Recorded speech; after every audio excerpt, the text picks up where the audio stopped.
We are back with the tan Brandon and the GOAT Tom Brady because football season is back. And if you don't like Brady, well, I don't like you. And are you a footballer? Well, I'll tell you what. A few years ago, I started my sales job. I started making money, and as a kid, the only thing I ever wanted in my life was like NFL Sunday ticket. That was all I ever wanted. So the first year I started making money, doing well, I got into this house. I got a nice grill. I got NFL Sunday ticket, and every single Sunday I would just spend all day watching football, betting on football. I wouldn't do shit except for football. I was like, this is what it means to be a man. This is what it means to be grown up. And this year, I'm like, all right, I'm over it. I fucking hate the NFL. I hate betting on it. It's rigged. I don't care that much. So this year, no, I'm done with NFL. I'm spending my Man. Sundays hiking and recovering. And Well, but wait a minute. Aren't you a fantasy footballer? no, I'm a competitor, and I like to just try to win anything that it is, any kind of game. So I'll do the minimal research that I need to for that, and then I'm out. I'm done. No more for me. Okay, but man, see, I love fantasy. I love fantasy football. I love watching football every Sunday with my kids. Man, You got the kids. Sunday is for football. That's exactly it. I mean, we will go out, play catch, run routes, watch football in between games, like eat some food, go somewhere, kind of, mess around a little bit, go watch more games. And man, my kids are asking me, where are you at with fantasy? Who gave you this yards? Who gave you that? Oh, you're starting that person, So, gosh, I love it. I love it. I love it. I love Every week feels lazy like an event. I'm Sundays. not like I am so with you. It feels like an event. Every week is like so fun. But I'll tell you what, this is something I'm finding is being the Ronin on football Sundays, being the one person not watching football on football Sundays. The roads are extra clear. Nothing's busy. You can get anywhere you want to at any time. It's kind of nice. I've been enjoying it. I go do the float tank. Go back to Costa Rica. That's where you belong. Because here in I'm America, going in a few weeks. I'm going in a we few watch weeks. football. We watch football here in America. Oh man! So hey, those fights last weekend were as batshit crazy as we thought. I mean, we did the podcast, but we didn't do an update when the whole card got shuffled, when everything went to shit. And I like this new card. I liked it way better. I liked it. I was more interested in the card. Hamzat and Holland, Diaz and Ferguson, and Lee and D-Rod. I like those matchups. What'd you think of the card? What'd you think of the matchups? What'd you think since the last time we talked? Well, okay. First of all, my favorite comment of last week. Can you guys please do two shows? One where you talk stories and one where you just speak facts. I thought that was funny. Like, there's no like actual facts for any of this. There's statistics, and that's it. Yeah, I like that one too. It's funny because I was going to bring that comment up, and then the other one was quit listening to these idiots talking about how they made you $2,000 or $3,000 a week, and are you going to believe that? And I was like, so this week, I actually don't even want you to say what you made or what anybody made. I've said this before, and I'm actually going to do it today. I'm going to post. I have a bunch of the bet slips that people posted on Instagram, and then of course tagged us. Some of them are yours, some of them are people on the Discord, some of them, and just look at the dollar amounts. People, whoever you are commenting, who's like, oh, these guys are idiots. And this was a massive week. Now that said, not all weeks are huge, massive weeks, and some people lose money every week, and everyone's not going to gain money every single card. People lose, but not this week. No, and okay, so you asked me about the mix up. It was sad. It was bittersweet on two fronts. One, especially watching those fights play out. Did Tony Ferguson ever have a chance against Li Jingliang in the original matchup? Hell no. No. That would We said that on the spot podcast. We said that. Don't bet Ferguson. You never can bet him again. He shot goods. Ugh. Yeah, and then you had Nate Diaz, Hamzat. Was that ever going to be competitive? Hell no, that wasn't going to be competitive. So what happened was we lost two good spots, possibly three good spots. I think Holland could have stuck it out there, but we gained something really, really fun. And just like you were talking about last week, so I'm like enjoying kind of swimming against the current here. Believe it or not, I only placed two bets on the whole UFC card, and they were early. Pardon me. It was a long shot parlay that I did with Dawoodu and Irene, and everything else I bet, all the other action I took that night was on bare knuckle, everything. And I had the most stress-free night while I'm watching the chat and Collier's losing and people are going nuts and this person's losing, going nuts. I'm like, okay, 20-second knockout, 20-second knockout, 20-second knockout, just counting it up. It was very stress-free. And I'll tell you guys, for you degenerates who watch this show, try not betting a fight one time and just sit back and watch it for just pure enjoyment.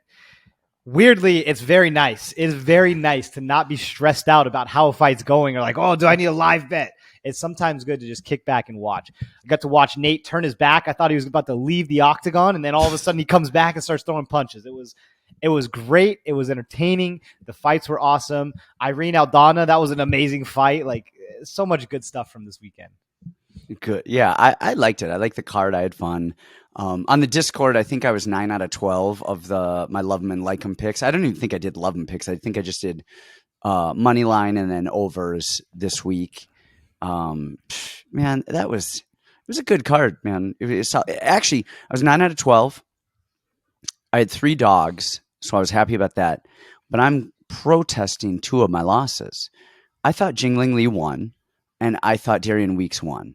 I mean, it wasn't like they weren't horrible robberies, but I do think that both of those guys won. So I'm just throwing it out there, whatever. But the card was good. The card was fun. And it definitely ended up being much better than it started out as. This week, we have more fights. Is there BKFC this week? Not this week. October 1st is a very special day for me. Somebody near and dear to my heart is fighting on October 1st. And that is the next bare knuckle event. So I'm very excited for October 1st. Nice. And after that, I get to go on vacation. So I cannot wait for the next bare knuckle. All right. Well, let's get into this card. We've got CORY SANDHAGEN kicking off UFC Fight Night. I don't even know if are they even doing numbers on these anymore? I don't know. Maybe it is, maybe it's not, but he's fighting Yadong Song Yadong. And there's 14 fights on this card. Gosh. I hate when they do that. Give me 12. A lot of fights. It's too many. It's too many to take. 11. 10. 10's good. 10 is good. And there's 14, and I think I taped 13. I actually taped 12. The Sara McMann Aspen Ladd fight, I just did not tape. And then CORY SANDHAGEN, Yadong Song. And I did that intentionally. So you guys don't tail me on this, and we'll get to that later. You'll talk about it and stuff. But I intentionally didn't do it because I am so high on CORY SANDHAGEN, and he's lost the last 2 fights. And I have said, like, I think on both of those against Jan and TJ, I'm like, nope, he's winning. He's killing everyone. He's going to slaughter everyone. 1-punch knockout. He kills everyone. And it hasn't happened. So I am not watching tape on CORY SANDHAGEN until he wins. I'm just going moneyline CORY SANDHAGEN. Based on memory. Yep, I will not watch tape. I'm not doing anything. You guys don't tail me at this. This is not a smart thing. I don't think Corey's losing 3 in a row. He's one of my favorite fighters. I think his striking is beautiful. I'm not watching tape. CORY SANDHAGEN all day, every day until he wins. Then I'll watch tape again. So anyway, let's get into this. Right. First fight of the night, Nikolas Motta, Cameron VanCamp. I'm going to kick this one off because we've got Motta is minus 192. Cameron VanCamp is plus 167. And Motta is fundamentally sound everywhere. He's solid. I mean, his wrestling is, I would say, his defensive wrestling, offensive wrestling, his biggest weakness. Jiu-jitsu is okay. Striking is good, man. 3, 4, 5-punch combinations, flurries, hands are up. All of the stuff you want to see in striking, I think Motta really does well. But then I forget who it was that we saw take him down just with ease. That was like, oh, that was way easier than it should have been in the UFC against probably anybody. That threw me off a little bit. Maybe it was Miller. I don't even know, but I was watching tape, and that was kind of one of the only disconcerting things. I guess the other issue with Motta is I don't know that he lands a lot of really good punches, and people just wear him like nothing. So I'm like, does he not have this phenomenal KO power, or what is he up to? Then on the other side of that, we have Cameron VanCamp, who he's 15-6. He is 6'2" listed at, and he's a big human. Motta I think Motta is probably 5'6", and I think he should be a 45er. No, he I do might too, be. but he's listed at 5'9". No, he is on Tapology, but on one of the UFC fights on the tail of the tape, he was listed at 5'6". So I don't know if he actually somewhere between 5'6" and 5'9", but he is small. Somebody's lying because they can't be that far apart. I mean, there's got to be some. Well, they list Zombie at 5'7" on Tapology, and he's How tall is he really? gosh 5'10". So he's significantly taller, and they list Volk as like 5'7" or something. I think he's probably like 5'5". That dude's tiny. But anyway, VanCamp is huge. Motta is little. VanCamp is not really that good. I mean, he's striking, head's right there. He's not great, but he hits hard. And what he does, he has decent wrestling. He has decent wrestling. We saw it in that Volker fight where, man, body lock takedowns, just throwing him down, lifting him up, dumping him down, and then would have these weird things where he would fall over and end up on his back, and Volker would steal the round. This goes against everything I think I believe in betting, but I think VanCamp is going to get the upset. I think he is so big. I think he's so big, and he wrestles, and he's got submission. He just has ways to finish that I don't think that Motta does. And I think Motta is better everywhere. He's better everywhere, you guys. He's better everywhere except probably wrestling. That size differential freaks me out.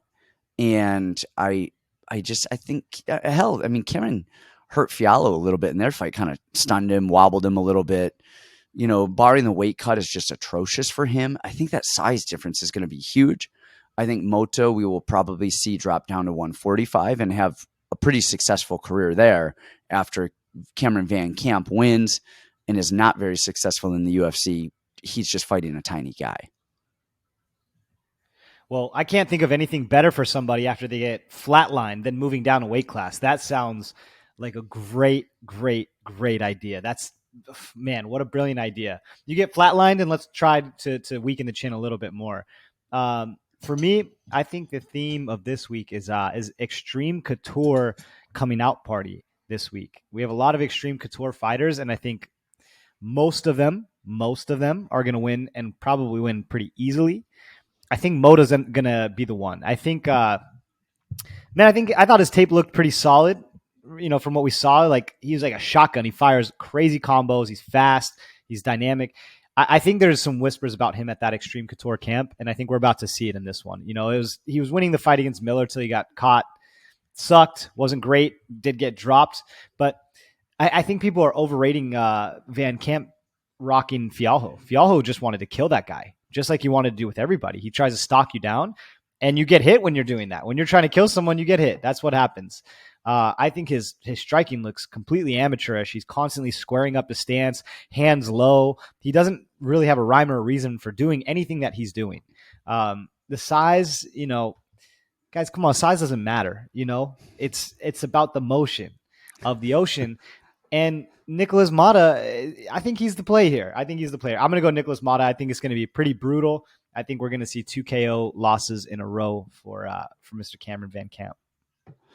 Interesting. It wouldn't surprise me, but I think, you know, again, like I said, I think Motta's very good. I think he's probably good. I think he's good everywhere.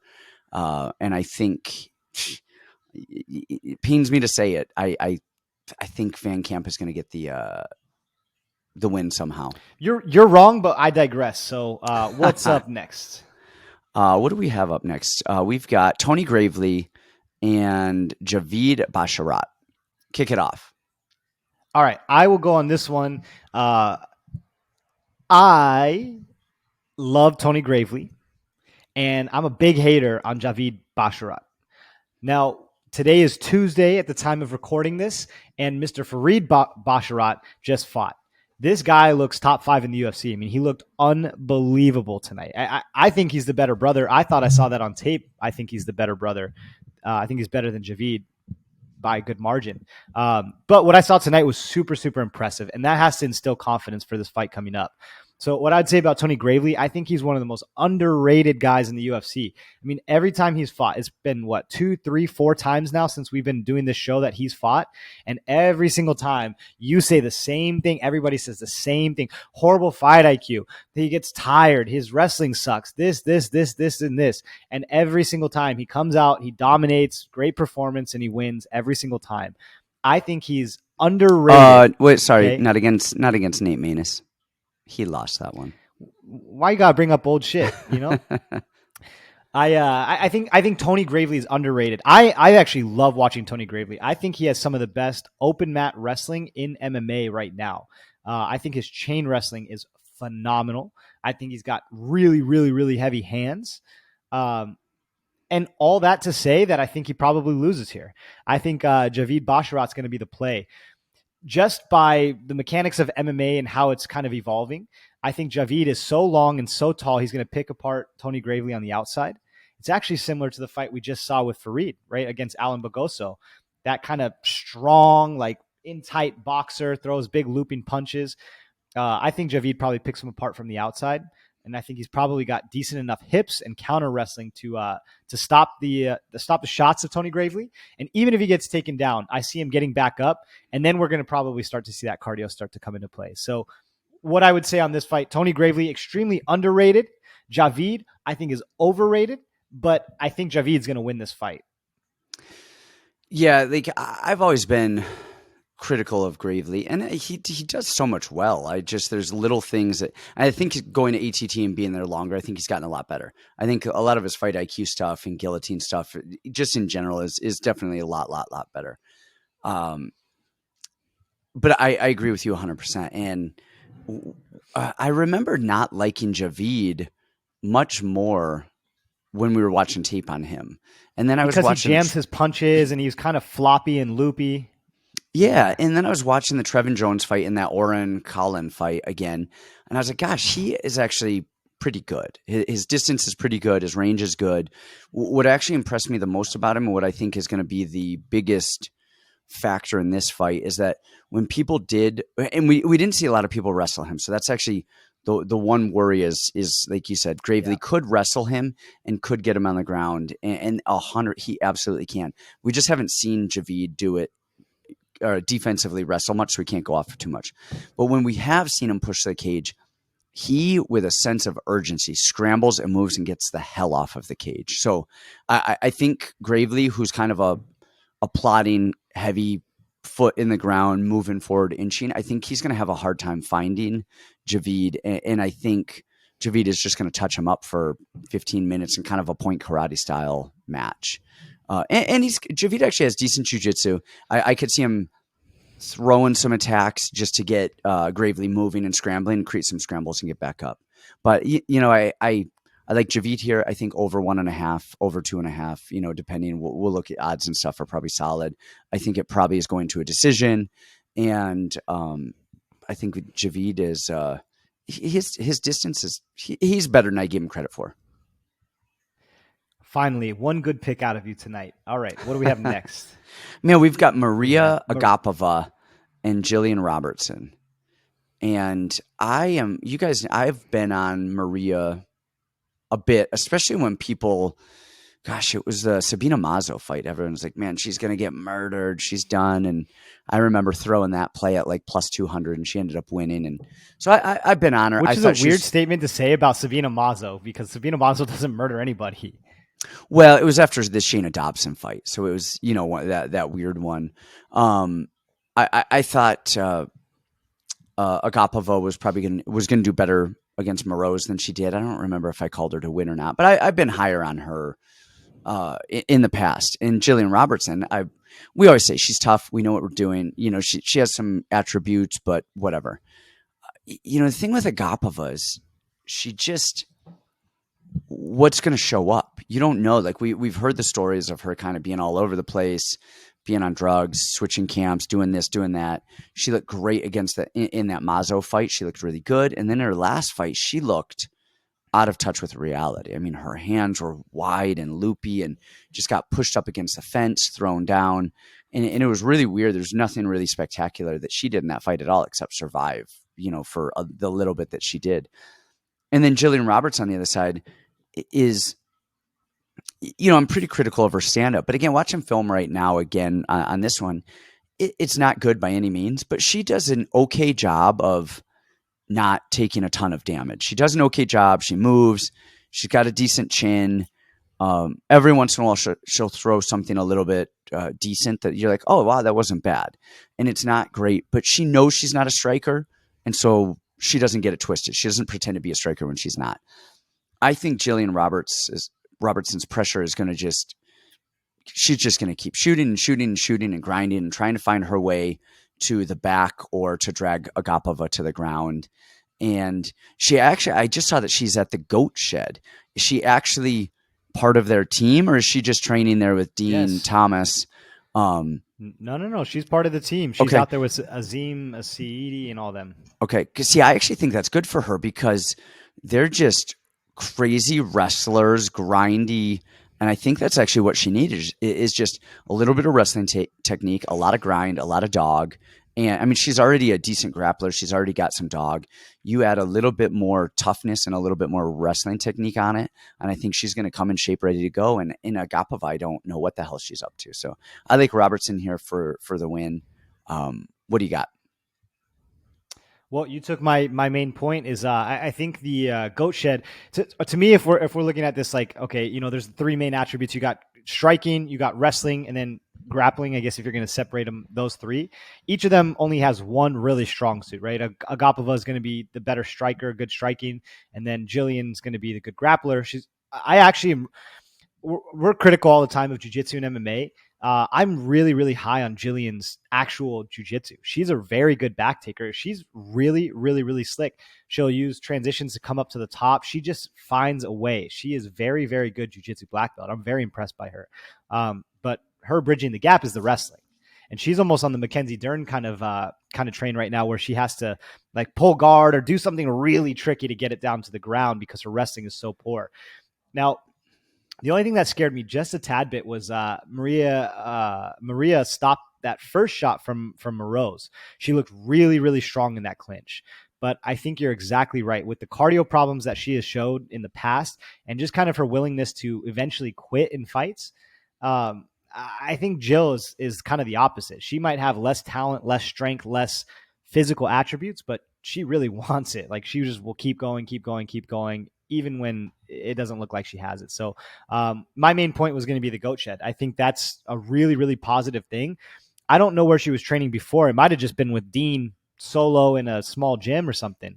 Now she's got that kind of gritty, grimy, Miami, disgusting, whatever, that Winwood flow. But those guys are all Cuban wrestlers and just nasty, gnarly guys. I think if you want some kind of fun, sharp play, the Goat Shed is all about going viral. That's everything for Goat Shed is going viral. They're going to video stuff, put it on Instagram. Like they are just the viral kings. Well, submissions are boring. Submissions are super boring. But what's exciting is TKOs. That's really exciting, especially for their first UFC fighter. So I think one like kind of fun, sneaky play might be Jill by TKO. But I do like Jill here. I think just overtime pressure, I like Gillian to get it down. I think all she needs is one takedown. I think she's good enough on the ground to find the sub or get that TKO, that little viral TKO. Love it. I love it. Next up, we've got Trey Ogden. Oh, Trey Ogden against Daniel Zellhuber. And Ogden, how many of us lost money on Ogden because of that Jordan Levitt fight? All he had to do was not pull guard in the third round, and he won that fight. And then he pulls guard in the third round, and you could hear the collective pain of everybody who bet on Trey Ogden. What are your thoughts on this fight? So on this one, I think we need to cut Trey a little bit of a break, right? He took that fight on super, super, super short notice. And Jordan Levitt was kind of doing something annoying, right? It's like, I would say it's harder when you're sparring. When you go against somebody who's extremely unorthodox than it is someone who's better, but orthodox, right? You just the reads are different. Like you spend a lot of time trying to understand the pace and the pulse of it. Levitt only threw inside kicks. I think he set the record for most leg kicks in a fight in that fight. No, there's outside Ogden, low kicks. They were the weirdest. He threw like 20 outside low kicks, opposite stance outside low kicks in a row, which was the weirdest thing I've ever seen in my life. And that stat really pisses me off because it's like not all low kicks are made the same. He was like tapping his outside leg barely, no limp, no nothing, and then one leg kick from anyone else, you'd be like falling over, So stats lie sometimes, but I just, at the end of the day, here's what we're looking. I told you guys it's Extreme Couture coming out night. I think Zellhuber is the goods. I think he has just been getting so freaking good. He's a fast kickboxer. He makes really, really good decisions. He moved from Mexico to Las Vegas to train with just better team, better coaches. I think this is the coming out party. Nothing against Trey. I think he's a generalist. He's solid all around, right? He's a jiu-jitsu black belt. He had a decent blast double on a couple guys, but at the end of the day, I think the younger, more spry, faster, sharper kickboxer with a little bit more will to win is Zellhuber. And Zellhuber went through hell. That first round in Zellhuber's Contender Series fight was hell. And he stuck it out. He looked great. So I'm probably going to play Zellhuber pretty big this week. Yeah, I am big on Zellhuber. He fought Lucas Almeida on the Contender Series fight, who also looked great in the UFC. Oh my gosh, when he fought Mike Trizano and he just beat the crap out of him every which way you could, we were just dumbfounded because Trizano is a tough, solid guy with good boxing fundamentals, man. Solid guy, man. I really like Daniel here. Like you said, he's tall. He's first of all, he's big for the weight class. He's just a big human, fast as hell, fast kicks. Has a chin on him for days, head movement like the Matrix. Love it. And you said it. He went through hell in that first round and was fine. It was like, all right, now let's go fight. And okay, yeah, at a crazy pace. And he looked like he could have done 2 more rounds. Now, question for you. He was training at Mexico City for that at 8,000 feet elevation. Does he still have that same cardio training in Vegas?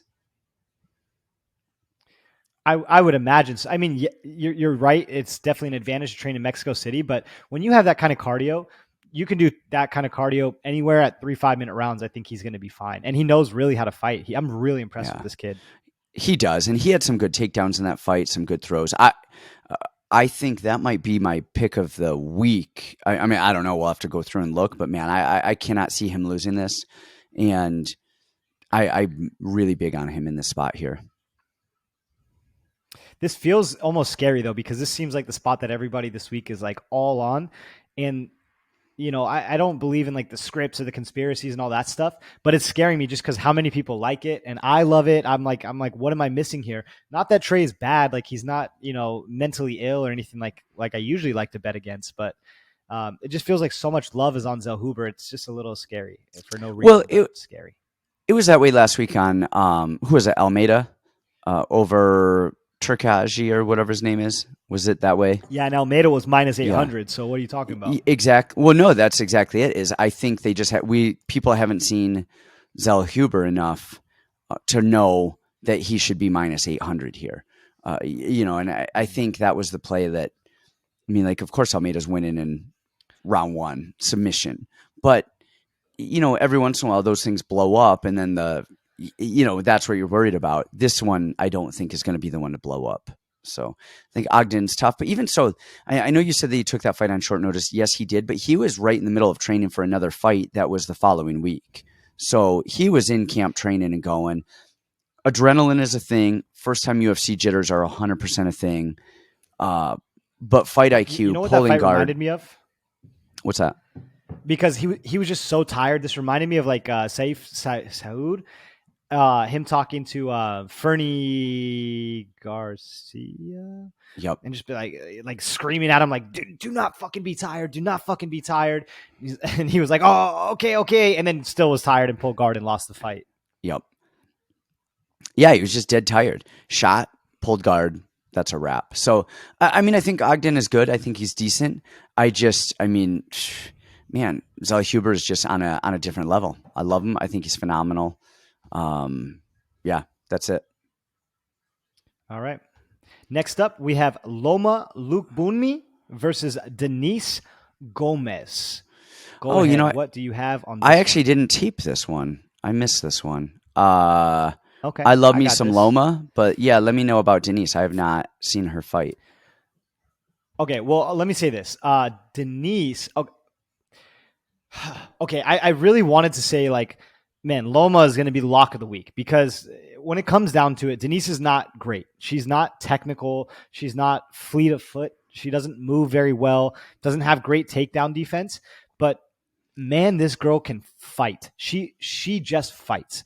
She doesn't have a rhyme or reason for anything that she does, but she fucking fights. She just goes for it. She's there in your face. She is as mean as they come. Now, conventional wisdom says Loma is the better fighter by 10 miles. And it's not like she's outsized a ton in this one. I think Denise is an inch taller. She's really young. Guys, I believe Loma is so much sharper, faster, cleaner. The problem with Loma is her hands aren't very good. I don't think. I think her clinch is phenomenal. I mean, I've never seen a clinch like this in MMA almost ever. It's amazing. She's got those good sweep takedowns from there, and her kicks are out of this world. They're so fast and precise. But her hands, like a lot of Thai fighters, are not amazing. So I worry in this fight because we saw this with Sam Hughes. Every time Sam Hughes wanted to throw on Loma, she was landing. She was finding good spots for it. She just, lost all the other parts of the fight. I worry that Denise is so mean. She's going to be in Loma's face, just winning minutes. She gets swept and then gets back up and then is back in Loma's face and landing these big shots, landing these big things. I really want to unload the bank on Loma because I know she's the better fighter. She's just she is better. I don't even know how to say this without just repeating myself over and over. Loma should win. I would love to make a big play on it, and I just can't trust it because Denise just has that. She's got that dog in her, and I could look like a total idiot after this because Loma just smokes her, takes her down. But the thing with Loma, she doesn't have great jiu-jitsu and top control. She get a lot of these sweeps, and then people stand right back up, and now we're back to the striking, which usually is what she likes. But what crushes ties more than just pressure, right?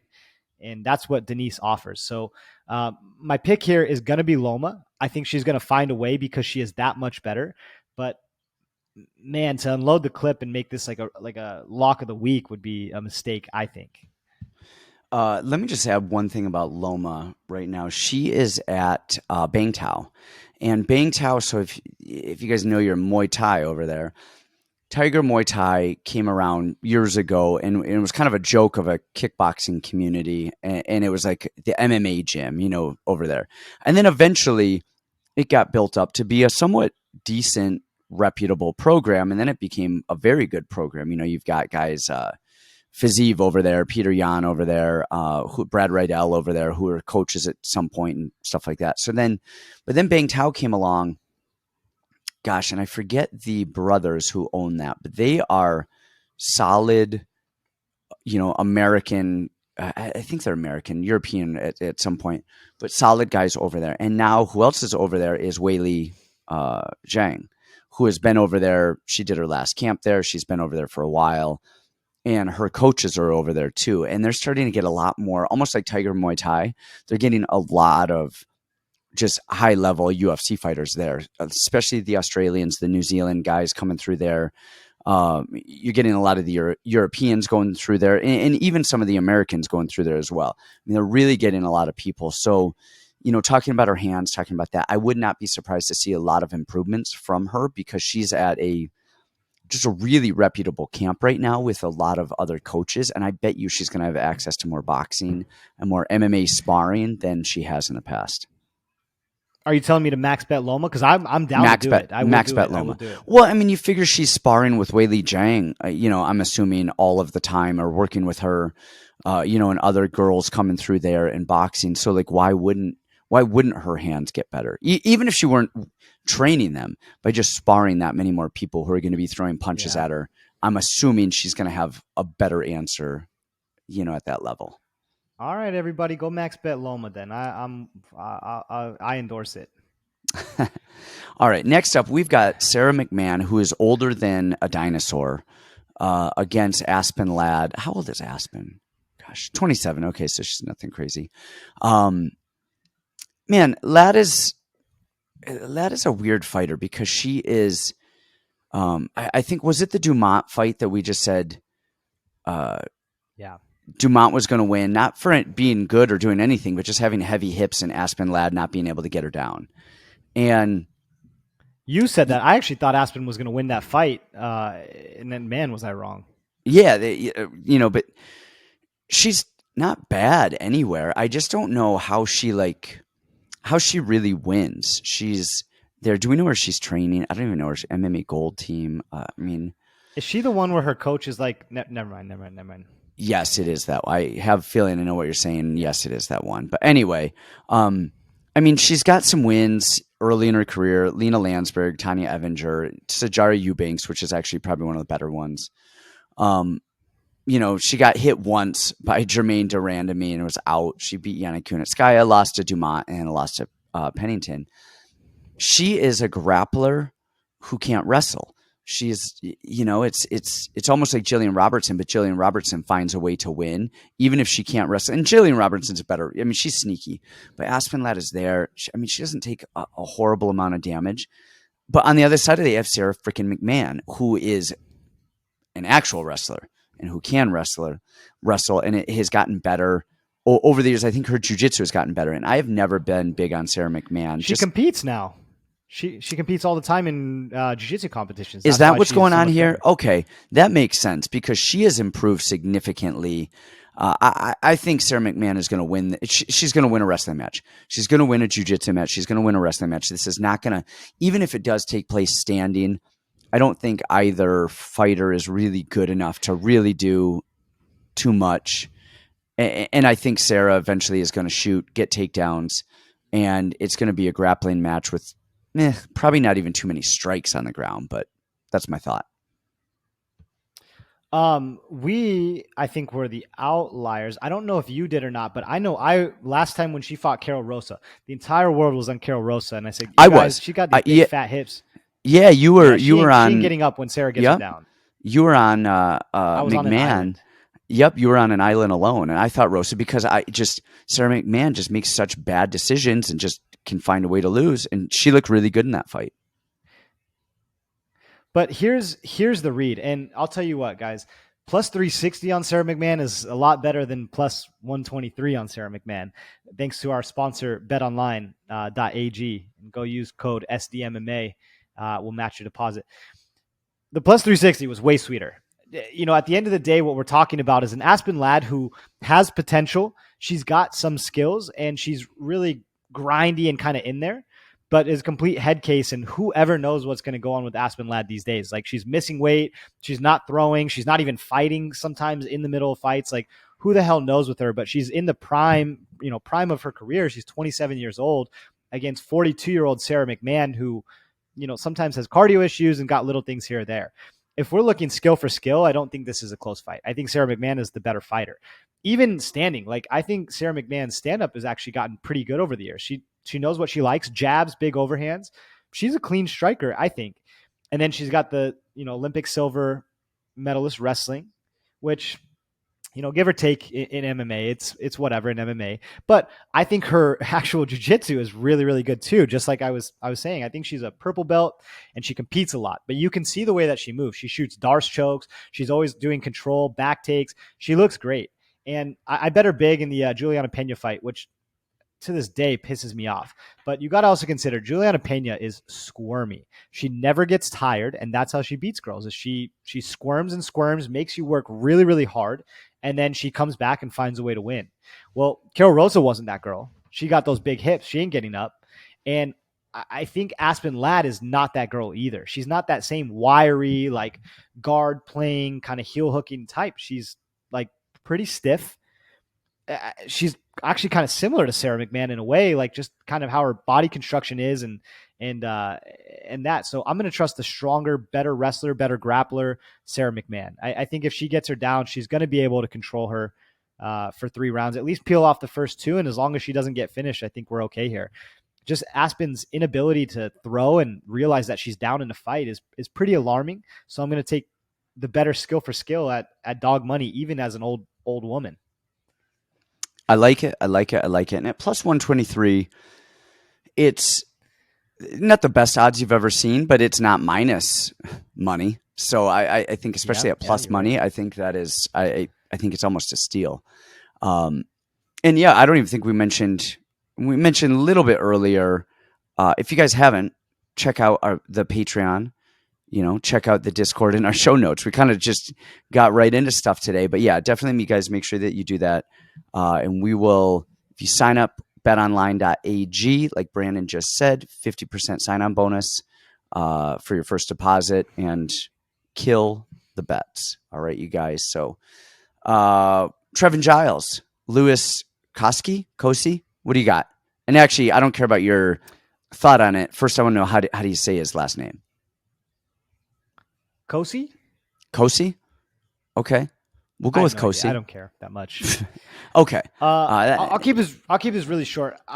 Trevin Giles has a lot of good wins. Like, if you look at his record, it's one of the most impressive records, like pre-UFC. I mean, he's just beat good guy after good guy. He's a really good boxer. He usually manages range really, really well.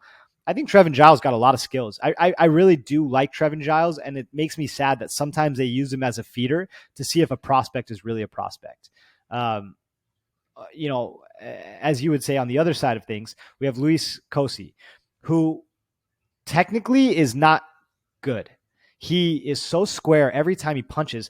We always talk about getting head off the center line, and even when you're offensively striking, right, you want to turn your hip, turn that punches over. He doesn't. He stands square in front of people and just swings like a freaking ape.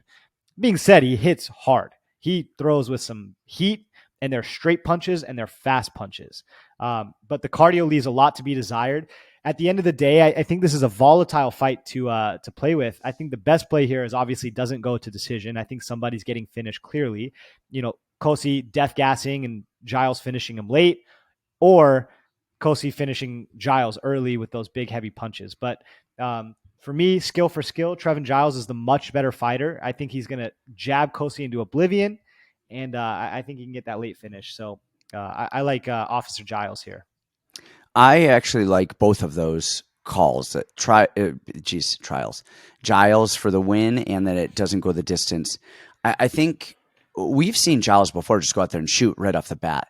And I think that's a way to deal with Cosce's craziness right off the bat, is go in there and just shoot right under him. And Giles is a decent wrestler. He's a decent grappler. He's, pretty good all around. Honestly, the only thing to be desired out of Giles is a little bit of a better chin. And, Cosce's a little smaller. And you said, I mean, that dude doesn't turn at all. His shoulders don't even move. Just his arms are punching. He looks like a cartoon character in there. That said, that dude is tough as shit and will keep fighting nonstop. And even with his bad cardio, he kept fighting. I mean, it wasn't like he was quitting on the cardio. It wasn't Herbert Burnsing it. But he was tired. But dude, he's tough. I think he's going to lose. I think he will probably get booted from the UFC afterwards, unless they need somebody else to feed somebody to. And I think this is kind of a test for Giles. He's lost 2 in a row. But he's lost to really good freaking people, man. He lost to Michael Morales, who we are big on, and he lost to Dricus du Plessis, who is the most awkward looking fighter. Like, man, just his style is weird, but whatever. He's losing to good guys up a weight class. I think this is at 170, right? Or is it 85? Yeah.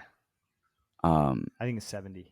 Yeah, 170. So anyway, man, I think Giles is good. His jab is good. His movement is good.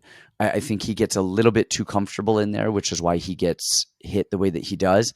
But you're not going to be comfortable with Cosce. You know to not take those punches. So Giles here for the win. I love it. I love it. I love it. All right. Damon Jackson, Pat Sabatini. Oh, man. Damon Jackson. You. Bane of your existence, Damon Jackson? Yep. So, he's looked a little better lately. In his last fight. I forget who he was supposed to fight, but he fought a guy last minute. Who was supposed to? He did not look better in that fight. No, sort of. I'll get to that in a second. gosh, who was that? Daniel Argueta. And what I mean is, he knew what he wanted to do. The first round and a half, he just went in, didn't throw a punch, shot in, grabbed the guy. And his offensive wrestling is actually pretty good. And if you watch him in that Argueta fight, he actually does what we do, the way that we hit our far side and latch onto it. And he re-rolled and retook the back quite a bit of times. Wasn't able to finish it, but was solid. Damon Jackson's a solid grappler. His striking is, definitely not great, but he has better pressure lately. He's gotten a little bit more comfortable with it a little bit. But man, his cardio. And then we have Pat Sabatini, who is a darling of the sport of ours because he comes out of those Daniel Gracie guys out of Philly, man. And he's got cardio for days. His cage grappling is phenomenal. His fight IQ his stand-up's not great by any means, but I think it's probably a little bit more fluid than Damon Jackson. And but again, it comes down to cardio. Pat Sabatini has a motor on him. He doesn't get tired.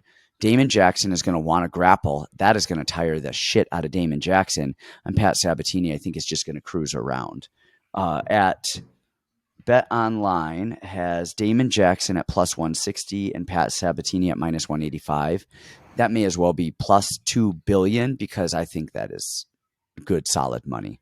Pat Sabatini at minus anything in the ones against somebody who gasses and doesn't have great striking. Man, take my money. I'm in. Yeah, I'm not as optimistic, and here's why. I think Pat's time is coming. Now, as far as his striking, that's a lot of the times we've seen him lose in like CFFC is just he gets clipped over the top or does something dumb. But he almost reminds me of Gillian Robertson in the way that you're saying, like his stand-up doesn't look pretty. It's not conventional, and it's not like he's going to beat a lot of guys on the feet, but he does a really good job of like being so awkward. He's not really getting hit that much. And just being awkward so that people throw kicks and then he catches kicks and starts the wrestling. Do I think his wrestling is the greatest of all time? Not really, but his foot trips and his sweeps are great. His jiu-jitsu is actually really, really impressive. Going back and watching that TJ Laramie fight, that was a great fight. Man, he gutted that out because TJ was giving him the business. I was really impressed with TJ in that fight, and I'm surprised, he had the formula in the first round that he didn't come back and just win the whole fight. But we saw Pat on his back a lot. So I think Pat's time is coming. But I don't think it's in this fight. And the reason being is Damon, I would actually give the striking edge to. I think Damon's striking is really underrated. And I think we've talked about that last few fights. Solid, good power. Like he's an ultra veteran. The problem that I have with Damon Jackson is he fought Dan Argueta. Dan Argueta is probably 2 inches, 3 inches shorter than I am. He's like 5'4", 5'5". He's tiny. And almost the same kind of fighter as Pat Sabatini, right? He has almost no striking to speak of, and then he puts people against the cage, takes them down, wrist rides them, beats them up for 3 rounds. That's almost exactly the formula of Sabatini. And if you remember in that fight, Damon was dog tired. And I'll say this about Argueta is he doesn't have the jiu-jitsu. He's a wrestler that kind of wrist rides and punches, but he doesn't have pure jiu-jitsu, which is something that's extremely rare about Sabatini. Sabatini's not the best wrestler, but he's got some very, very, very good jiu-jitsu. He knows the spots and he knows what he's doing, even from the bottom. So, 2 rounds of Damon holding that back and he was dog tired, right? And then he comes out in the third, gets rocked a little bit, and then, eventually he finds his way on top from some bad decisions from Argueta, but I just, you get a bigger, stronger Pat Sabatini in there. I think these odds are really favorable. I think these are really, really nice odds for Sabatini. I'm probably going to play this one pretty big. I was worried about this at first because in my mind, Damon's this like ultra genius, like super inquisitive guy that just like is going to have all the answers and great game planning. But at the end of the day, he struggled hard with Argueta just cardio wise and just he didn't beat Argueta the way that he should have beat a 135 pounder who's tiny, tiny, tiny and pretty one-dimensional. Now you get Sabatini, who does offer a little bit on the feet. Like he does hit hard and he moves well. And then he's got some of the best cage wrestling that we've seen, some amazing top control. He's aggressive and he does have that motor. Only time he did gas was in that Tristan Connolly fight a little bit, but the Laramie fight was super impressive. I mean, that was a tale of two fights. First one on his back, and then the second and third, he was just dominated. So, yeah, I think Sabatini is great money here. I'm going to play this one pretty big if I haven't already. Nice. I love it. I love it. I love it. Fluffy Hernandez, Marc-Andre Barriault. I know you've been big on Andre Barriault in the past, here and there, with at times. What do you got? This breaks my heart. This really, really, really breaks my heart because Mab is one of my absolute favorites. I love me some Mab. I love me some Power Bar. He's one of my favorites. And I don't know why. It's not like he's world champion kickboxer, jiu-jitsu, or have any kind of ties to him.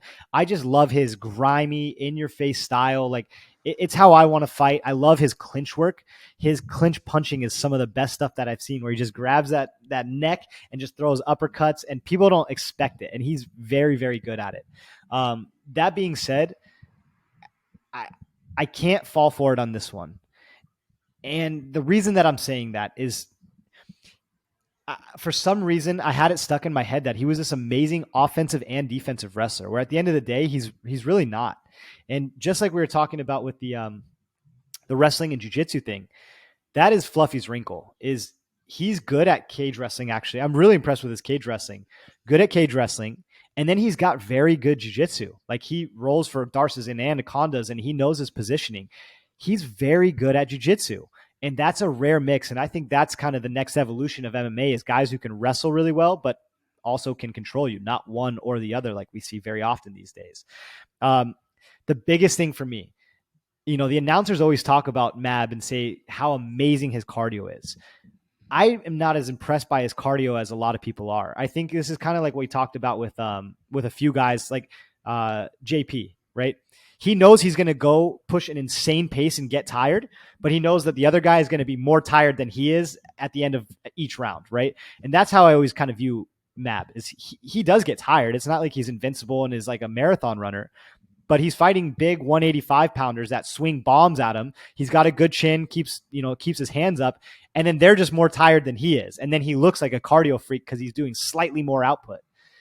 That Fluffy fight when he fought Fremd was unreal to me, the pace that he kept. And he never stopped. He was a freaking bulldog. Great takedowns, great jiu-jitsu. I couldn't have been more impressed. And not only is it hard to have good cage wrestling, it's hard to have good cage wrestling against somebody who's tall. I mean, the deficiency in MMA right now of cage wrestling it's crazy to me at the highest level. And he was taking down Fremd easily. So as much as juicy as that number is for Mab, and as much as I love the guy, I got to go Fluffy Hernandez here. I think he's going to have the better cardio, better pace. I like Fluffy on this one. This was actually a fun one to tape. And when I was watching tape on Fluffy first, I was like, oh, he is going to steamroll Mab. Not because I think Mab is anything less than great, but just with the pressure, like you said, the pressure.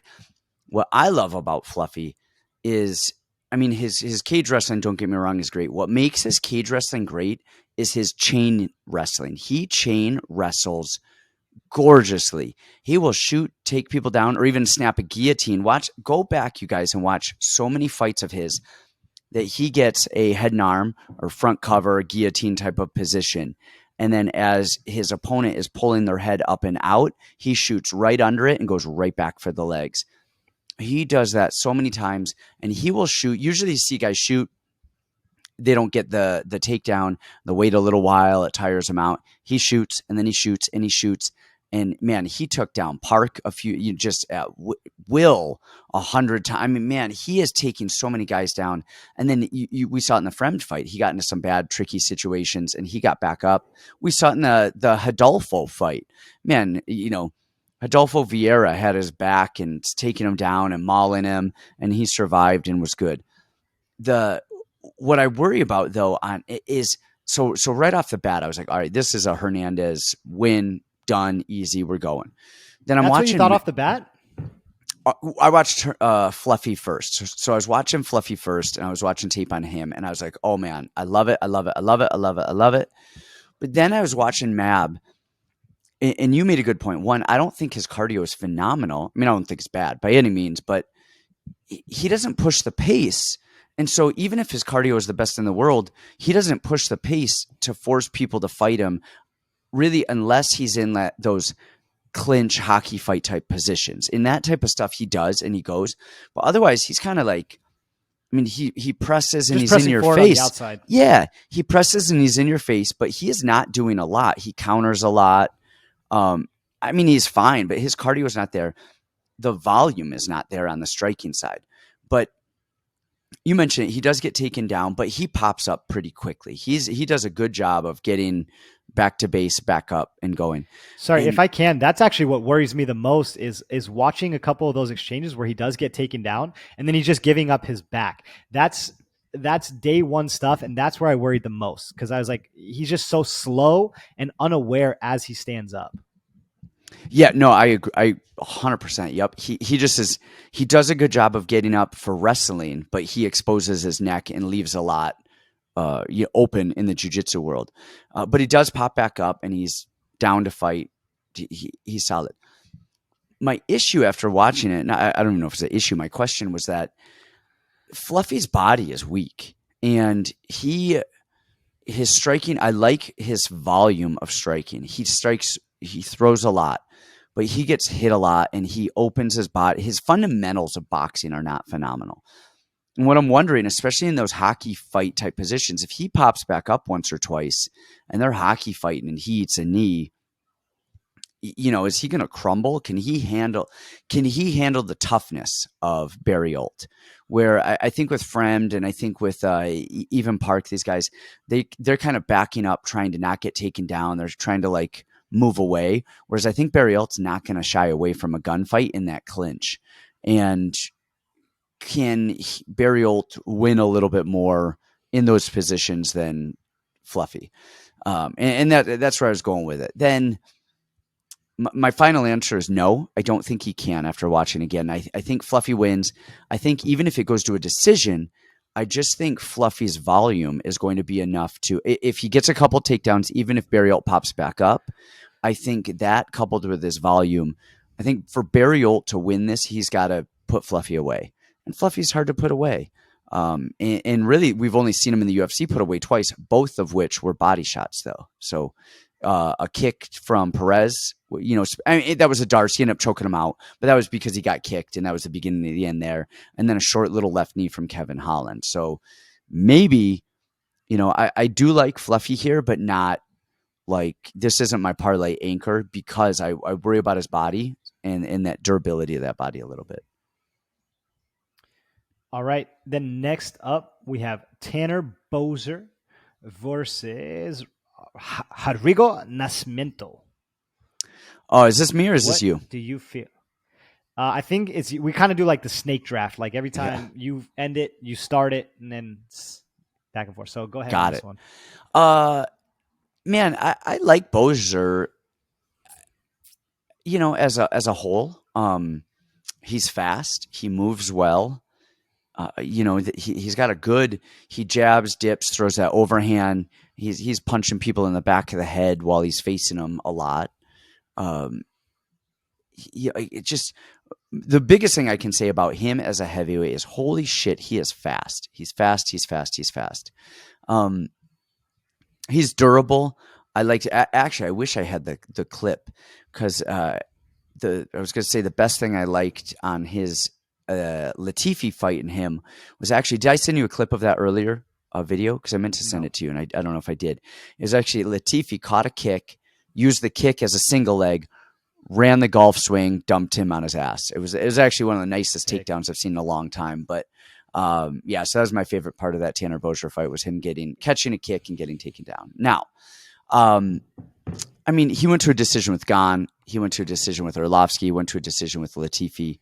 Beat an Ovent St. Preux who just didn't fight. He's got some other wins. I like him here. I just as a whole, I like Boser. Nascimento, big punches, big human. And the whole fight to me, the entire fight is, can Nascimento get on top? Because Boser, it's funny, we've seen him actually try to get up a couple of times and he gets up, when he tries to. And then other times he just lays on his back and does not try to get back up. And that's what I wonder here is, can he not be on his back for at some point? If he can avoid a couple of takedowns, he's got great cardio. He doesn't really get tired. He's really fast. I really like him to win if he can stay off of his back. Nascimento is not a phenomenal wrestler, but we have seen him, I don't know if it was Dantel Mays or if it was Martinek. It might have been Martinek, who went for a lat drop on a massive boulder of a human and ends up pulling the earth on top of him. And that was a wrap. So I don't think one of the worst decisions ever in MMA is doing lateral drops. Yes, you guys, young fighters, people out there, or if you guys are watching tape, and you want to see if somebody is smart. Do they go for lateral drops and do they go for headlock takedowns? A woman can get away with a headlock takedown. I don't know why. They just do it. They do it all the time, and they end up winning off of headlock JV takedowns. A lat drop is one of the dumbest things you'll ever see. And probably 99 times out of 100, a lat drop ends with the person attempting the lat drop mounted and on their back. So I've been asking to learn the lat drop. My wrestling coach was a heavyweight Greco guy, so all he did was lat drops. That was like he coached one of our heavyweights to like 3 state titles only on lat drops. He would just over under clinch, push into them, they push back, and he tossed these fat guys on their heads, and he won 3 state titles that way. And I was like, all right, I need to learn some lat drops. So I was asking our friend Jared, can you teach me some lat drops? He's like, yeah, no problem. Not that I'm ever going to use it, just be fun to know. You want to lat drop some every time I try, I end up I'm mounted. I'm like, what the hell? You want to lat drop somebody in practice just to say that you lat dropped him, but you don't actually ever want to lat drop anybody. But No. I mean, I think Boser finds a way to win it with his fast hands and his cardio. He's fought really good talent. He's fought really good people. He's durable. I got to say, go with the more experienced guy, the faster guy, the better cardio guy. But man, if Nascimento gets on top, just pray for whatever God you pray to, pray for Boser underneath that large human. To me, Tanner. So I didn't take this one too much, but I know these guys pretty well, both of them. Tanner Boser to me is the biggest nothing burger, second biggest next to like Dustin Stoltzfus. He kind of like does all this, and then he'll leap in with one jab and one calf kick, and he doesn't do a lot. And a lot of times the guys are beating him is just because they do nothing except for throw a 1-2 when he steps in, and they're just meeting him as he does all of this. And they're like, okay, I'm just going to throw one jab. And then they win the round based on that. You're right. He has all the other things. He's got good cardio. He moves really well. Like he's got the things that could make him a really great fighter, and just wants to do everything besides be a good fighter. And it drives me insane. And the one thing I do like about Nascimento is he does have, to me, fundamental clean striking. I don't think he necessarily needs to get on top to win this fight. I think him walking forward, good pressure, throwing 1s and 2s could win him this fight. And Boser just doing a lot of this, but a lot of punching. He throws these kind of like, uncommitted kicks and dances around the outside. So I don't have a great feeling on this fight either way. There's a reason I didn't spend a lot of time with this. If I had to pick, I'm going to go Nascimento, but I don't love that pick. I'm not married to it for the reasons that you said. I think, Boser's got good cardio and he moves well. I remember there was a time where he was one of the ranked guys in the division, and we're like, okay, he's the next guy. And then he gets, mopped up. So I'm not in love with either guy, but I'll go Nascimento here.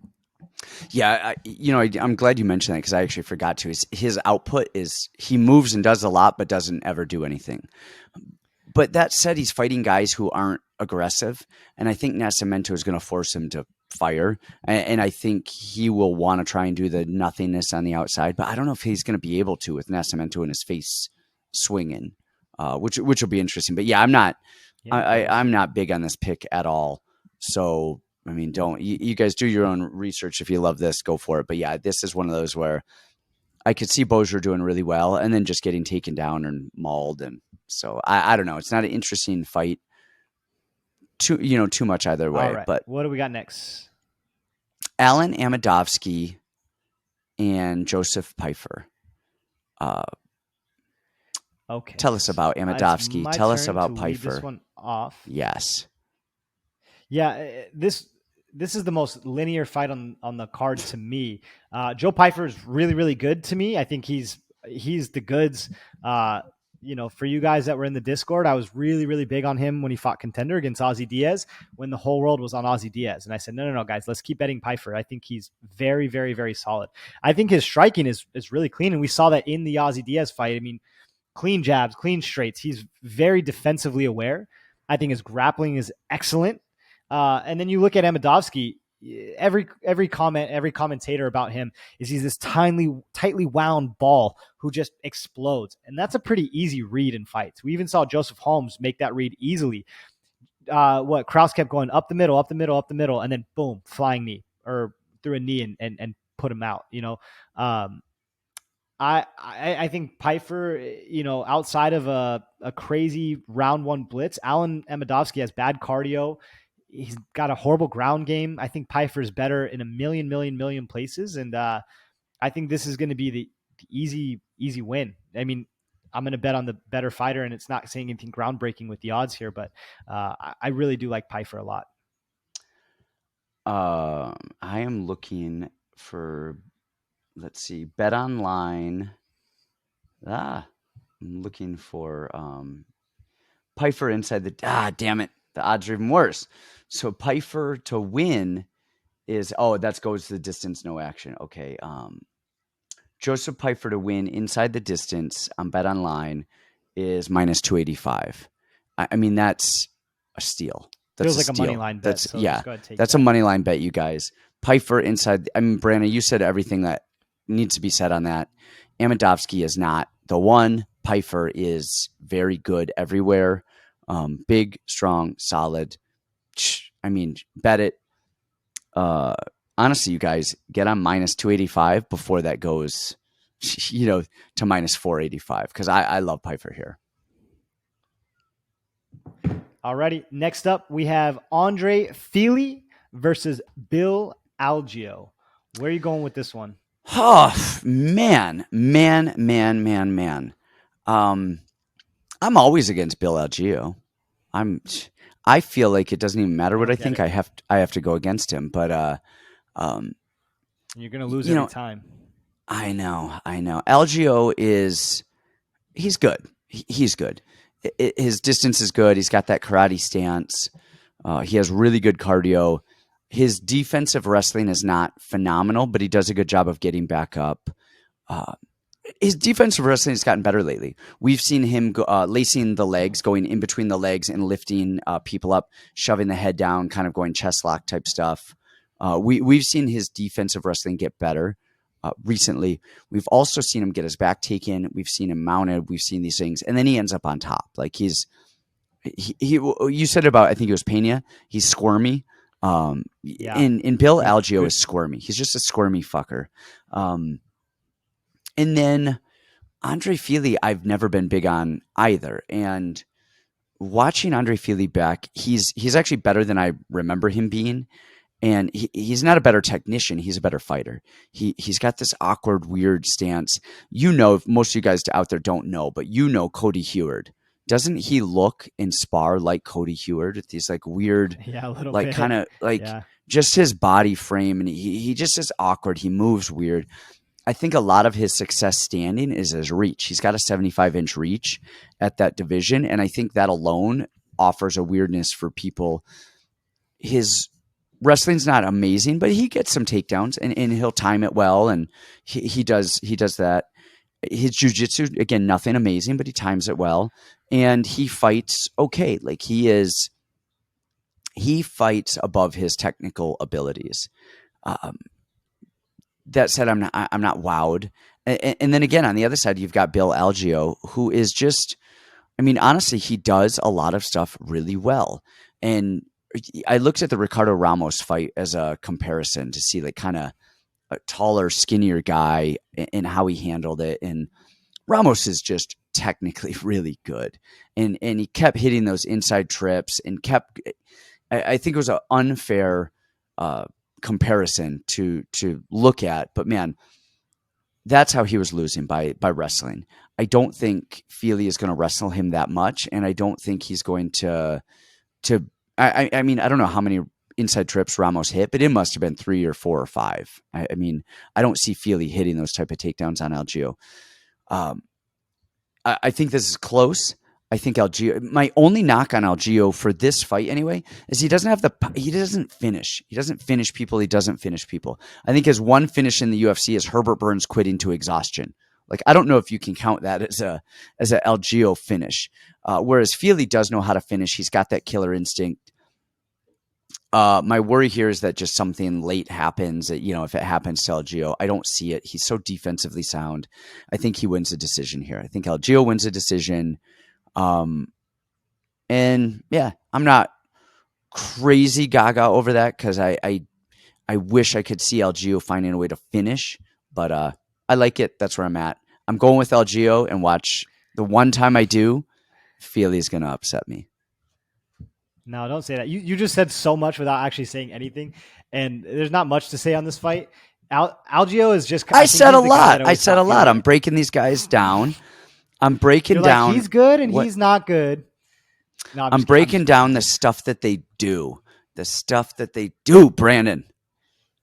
I think that Algeo is the guy that I always thought Feely was, like this big, long guy that's high volume, that does all the things correctly and is just kind of squirmy. And then when you watch the Feely tape, he's actually not that guy. Like, he's got a better blast double than I thought he does. But he loops all his punches, and he's not like this insane volume striker that I always had in my mind. And I have to like revisit that every time I watch Feely tape. This is the opposite of Mab for me. Like, Mab is my guy. I love Mab. I love how he fights, but even at a plus number here, I'm like, I don't know on this one. For me, Algeo, every single time he's a dog, I have to take him. Senor Perfecto, I love his volume. I love his output. He's got a great jab. He's just got such great awareness, and most of all, he's got swag. Swag will take you very, very far in the sport. Defensively, with his grappling, he's excellent. I mean, he didn't panic for a second in the Herbert Burns fight, and that stuff was tight. He never panics. He knows where he's going and what he's doing. I think he's just, when we talk about ultra veterans, he's about as ultra veteran as you can possibly get to me. I think Algeo is the freaking man. At a plus number, that makes me very, very happy. I know he's going to be everybody's dog play this week, but I think for good reason. I mean, the guy is actually really good and confident and swaggy. Feely just got knocked out in one round against the same guy that Algeo put a beating on, So let's go MMA math. Let's just use that as the reason. But I like Algeo here. MMA math. Just for it out there, we've got Feely at -114 and Algeo at -106 right now, of time of recording on Tuesday. So both pretty even, almost a pick 'em, at this point. But yeah, I like Algeo here. Don't fucking let me down, Algeo. Don't do it. I'm jumping on the Algeo wagon. Don't make me jump off the wagon. What do we got next? What do we got next? Oh man, we got Chidi and your boy Rodriguez. What do you got? Tell us something while telling us nothing. You are always on the Gregory Rodriguez train. Well, he's always winning, so isn't that a good thing? Hey, I'm not saying he is. Hey, I like Gregory Rodriguez. I know that's one of your guys. You like Rodriguez. No, he's not. Don't put him on me. He's not one of your guys. He's on the list. He's on the list. No, never has been, never will be. But I actually like Chidi here. I think these guys are actually weirdly, eerily similar. It's hard for me to really get a good pulse on Chidi because, his first 2 fights in the UFC, we didn't get to see him go 3 rounds, right? He's 33 years old or 34 years old, so we haven't seen that extended cardio. We haven't seen if he's made the fight IQ improvements that we've kind of always hoped for. This fight could, hindsight, look really easy for Gregory Rodriguez if he just takes him down and strangles him. But Chidi's a crafty black belt too, and I think he's faster, more dynamic, and hopefully better cardio. This is probably one I'm going to avoid for the most part unless I'm having a good night. But at the end of the day, I think Chidi's got tighter, faster Muay Thai. And I'm liking the improvements that I'm seeing, especially in the Dusko fight, of him standing up, him going for submissions, him being aware of his positioning. So I'm going to go Mr. Chidi Bang Bang. I agree. I like Rodriguez. I think if Rodriguez can just wrestle his way to a 15-minute win, we're good. But I think he's going to stand too much. And when Rodriguez stands, he gets clipped a lot. And I don't think he's going to get saved like he did in some of those other fights. I think it was Park that really hurt him. And Chidi just finds a way to hit you in these weird off little angles. His striking is really clean. His wrestling is not great, but like you said, I think he's getting a little bit better fight IQ wise. And I don't know that Rodriguez is going to put him away on the ground. And I think Chidi will eventually get back up or round start again, and you give him enough chances. And I think Chidi is going to find the chin of Rodriguez. So I do like him here. I also like that the fight does not go the distance. I don't think this one is going 15 minutes. I would agree with that. Somebody's got to go. Yeah, I think so. So we got the main event. Tell us your thoughts on that. Just because I don't need to watch tape on Sandhagen. I've watched, I watch him cook dinner through the bushes at his house. So I know everything that Sandhagen is up to. This is a really, really hard one for me. And, we talked about how we kind of avoid the main events sometimes. This is going to be one I think I'm just going to watch this one because I think both of these guys are very, very, very good. First of all, I don't think Yadong is the age that everybody says that he is. He fought our guy, Hey Lee, like a long time ago, and they're like, Hey Lee's in his 30s, and all of a sudden this kid's like 22. Like, how the hell did that happen? I like Song a lot. I think Song does so much stuff well, and the guy really is a phenom to me. I mean, his wrestling is great. His striking has come a million miles. Like, he looks amazing. And then we see CORY Sandhagen, who's the most swaggy fighter of all time, pinpoint accurate, high volume. He's everything you want to see too. He's the goods. So does this fight look like the Kyler fight, or does this fight look like all of Song's last fights? Let me pull up his record here. If I had to write a game plan for Song, I would just have him grappling like crazy. Because my one knock on CORY is he does like to play with his guard a little bit. It's not like he's standing right back up the second he's on his back. He'll play for a minute and he'll see what's going on. Marlon Moraes, Julio Arce, Casey Kenny. I mean, yeah, those are tough ones. I guess if I have to make a pick, I'm going to go CORY Sandhagen, because I think this fight will be more similar to the Kyler Phillips fight. We know how good Kyler is, outpointing, just clean, beautiful striker, timing, distance. I think CORY really is that dude. I think he really is that good, and this is just going to be a great fight. I don't really have much technical analysis because you got the big puncher that has pretty good wrestling versus that squirmy, swaggy, high volume guy. I'll go CORY here. The difference in this fight, I think, is experience. I mean, CORY Sandhagen's last two fights have been 5 rounds. And actually, I believe the fight before... let me pull up his record. Even before... Well, he fought Aljo. And that was... I mean, the fight was over in like 1 minute, but I believe... was that supposed to be a 5-round fight? No, I'm wrong there. But anyway, so his last 2 fights were 5-rounders. We gotta not give him too much credit, okay? He knocked out Frankie Edgar, who's 100, and he knocked out Marlon Moraes, who, Song Yadong knocked him out as well. He beat Asuncao, he beat Lineker, he beat Mario Bautista, Yuri Alcantara. So he definitely has the wins.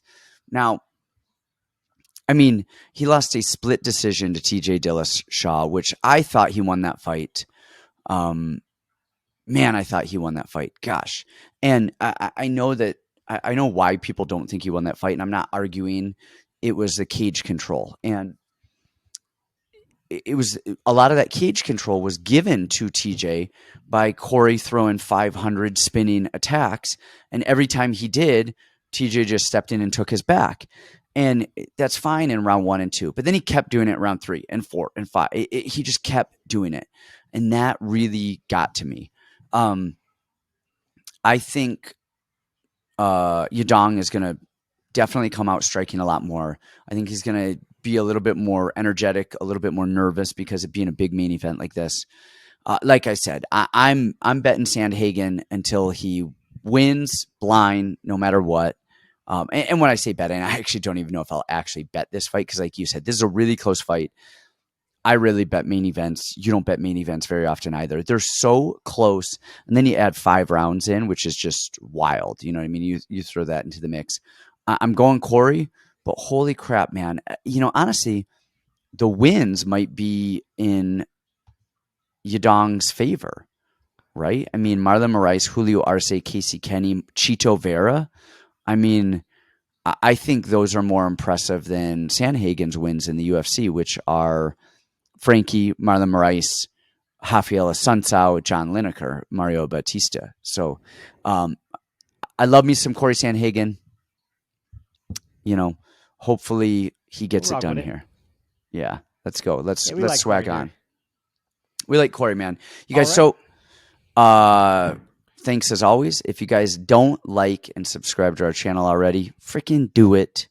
Join us on the Patreon. It's $25 a month. That's $6 a week. I mean, BKFC, UFC, LFA, CFFC. I mean, you're getting odds and you're getting picks on all of these fights and breakdowns. And more than anything, you get to hang out with us and chat with us on UFC nights and on these cards. And we're on the Discord and having fun. So that's it. You guys, under 90 minutes, 120. Brandon, what do you got to say? Leave us with something good. Leave us with some wisdom. Guys, make sure you wash your hands. You're putting me on the spot. I had to make sure you wash your hands and your arms. I got to go wash my tattoo. I got my sleeve finished, so I can finally start tweeting out men with tattoos. That's me now. All right. Well, go wash your arm, and we'll see you guys next time.